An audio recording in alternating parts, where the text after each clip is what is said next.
When I was a kid, I watched my dad pay bills. He used the envelope method. There was an envelope for church, and one for the mortgage, and one for the utilities. And then there was one marked minnow money. That was the fishing trip fund. When people started using computers and apps to pay bills, the envelope method kind of went away. But apparently, it's coming back. The idea of putting cash in envelopes to pay your bills now has a new name. It's called cash stuffing. When I saw that story, I thought there must be a way to put this in our radio shows. So here was our spin. During our working years, you stuff money into all these accounts for retirement. Now, when you sit down with a new client, what accounts do you commonly see that are overstuffed? And it worked.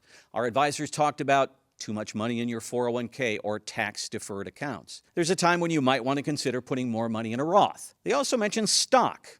In your 401k, maybe you're overstuffed in company stock. Or your parents gave you IBM stock years ago and you're too sentimental to sell it. We also talked about the conversation of risk. Many advisors talk about that person who comes in at the age of 65, but their portfolio looks like that of a 30-year-old, overstuffed with risk. But one advisor took it a completely different direction. He said, I see those envelopes every day, but there's one envelope that's either missing or doesn't have near enough money in it. It's the envelope that I want to overstuff, and that's the memory envelope. That's the envelope that should have more money in it than all of them. So when you come into my office, bring all your documents from your financial life, but also bring the things you dream of doing in retirement. I didn't know it at the time, and it might have looked silly, but that's what my dad was doing years ago with his envelope marked minnow money. Sometimes you just need a direction, a germ of an idea for your next presentation, and that's what Selling with Stories is designed to do.